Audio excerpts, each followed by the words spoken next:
Y sobre todo estos relatos se sitúan en Buenos Aires, en el caso de Gorriti, pero la estoy incluyendo en este grupo de ilustradas porque, como decía antes, llega a Lima en el 45 y se va antes de la guerra, o sea que todo su periodo de productividad literaria discurre aquí en Lima. Ahora, además de imaginar una forma distinta de ser mujer en el siglo XIX, que es lo que ella hace, y de darle voz a estos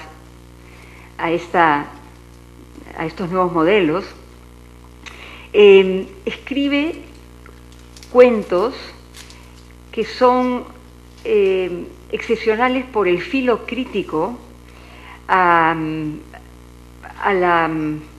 la relación entre andinos y costeños, entre élites costeñas y campesinos andinos sobre todo. Ella tiene, por ejemplo, un cuento que trata sobre un militar, y también es uno de los primeros cuentos en el que los militares aparecen como los villanos, no los héroes sacrificados de la nación, sino los villanos, ¿no? O sea, tiene una mirada crítica de la institución militar también.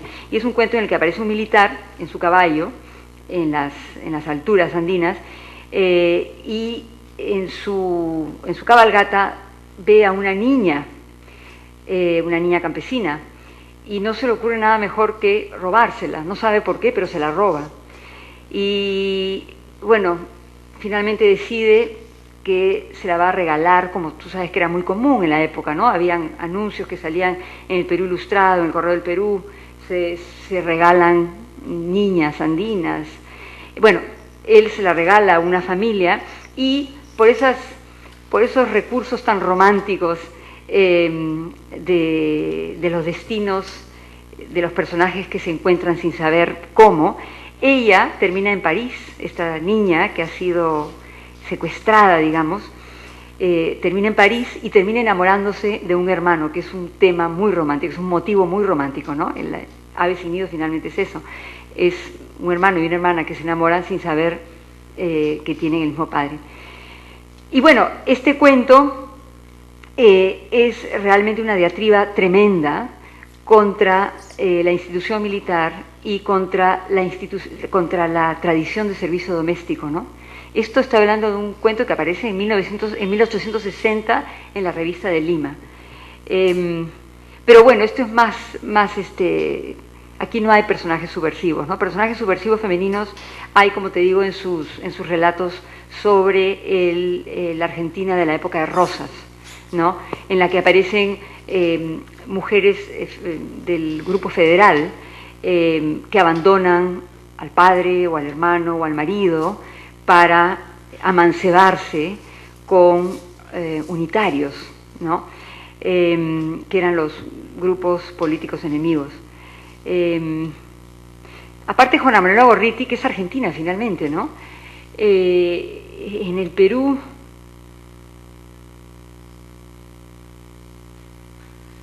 en el siglo XIX no se me ocurre de nadie más,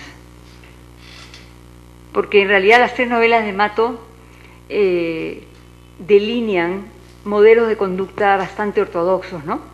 Victorianos, ortodoxos, bastante moralistas. Existen, por supuesto, sí, personajes, sí existe, estoy pensando en Herencia, existe esta mujer, una mulata, existen personajes transgresores, heterodoxos, esta mulata que se llama Espíritu Cadenas, que, bueno, que es muy interesante, sobre todo el lenguaje que crea Clorinda a partir de Espíritu Cadenas, un lenguaje de un erotismo muy transgresor, muy potente, muy popular, porque ella vive debajo del puente y se complace como quiere en las fiestas patronales, ¿no? Con los vecinos. Y todo eso está es bastante explícito, pero es un antimodelo, mientras que en el caso de Gorriti son modelos que ella propone, ¿no? Como una feminidad más interesante. Quisiera hacer, si me permite, una última pregunta. Hay que concluir entonces que Flora Tristán no tuvo influencia en el Perú, porque su libro, publicado en el 38, es cierto que en francés y traducido más de 100 años más tarde, directamente presenta a un personaje que se llama Misma, que busca casarse con alguien de acuerdo a sus intereses políticos que responden a una rebeldía contra un orden injusto.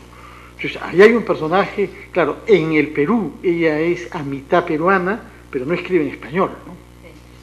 No, yo creo que Flora Tristán es fundamental, pero es silenciada. Es fundamental precisamente porque alrededor de ella se construye todo un silencio. Es un personaje tabú. Ella aparece el personaje y aparece su crónica de viajes en un discurso que da Carolina Freire cuando es nombrada miembro del club literario, que era muy prestigioso en la época. Entonces ella diserta, como se decía en la época, ¿no? Diserta sobre Flora Tristán. Pero, claro, Flora es mal leída, es escandalosamente mal leída por Carolina Freire. Para resumir el espíritu de su propuesta, de su lectura de Tristán, ella dice: Flora Tristán fue un talento femenino malgastado. ¿Por qué malgastado? Porque en lugar de utilizar su pluma para celebrar las idealidades que debe celebrar la literatura, lo bello, lo hermoso, se dedicó a, y esta palabreja aparece mucho en esta disertación, se dedicó a analizar con pensamiento crítico las costumbres del Perú de 1830. Y eso, dice, estas son las palabras de Freire, la hace una intelectual antipática. Esa es la palabra que ella utiliza. Y ya está. Y más bien como contrapropuesta, sugiere Freire que en lugar de meditar acerca del destino de Flora, madre que abandona a sus 2 hijos en Francia, que se pelea con su madre, que abandona al marido, que luego es, bueno, ya sabemos la historia dramática, ¿no? El marido le pega un tiro, en fin. Entonces, habría que optar por destinos más seguros, dice Freire, más que se acomoden más a la naturaleza femenina. Y termina esa disertación con una figura que creo que ya mencioné al principio de esta charla, que es la de la mujer que lee y escribe mientras que está meciendo la cuna, ¿no? Es decir, que lee y escribe para este hijo que luego va a crecer y se va a convertir en ciudadano gracias al espíritu ilustrado de esta madre ejemplar republicana. Pero claro, Flora no escribe para sus hijos. Flora escribe como un viaje de autoconocimiento, que más bien le vale la enemistad de su familia, ¿no? Aún de Aline, que fue hija que fue su nieta, pues, ¿no? No, Aline es la hija de Flora, que luego se casa con Gauguin. Bueno, entonces, sí, yo creo que es una figura importante, en tanto constituye una memoria, para utilizar un término que se usa mucho ahora, una memoria subterránea, una memoria reprimida. Bueno, creo que guardaremos en memoria no reprimida lo que nos has dicho. Te agradezco mucho por esta charla, gracias a ustedes también, y nos damos cita el próximo miércoles para abordar el tema desde el punto de vista histórico con Emma Manarelli. Muchas gracias y buenas noches a todos.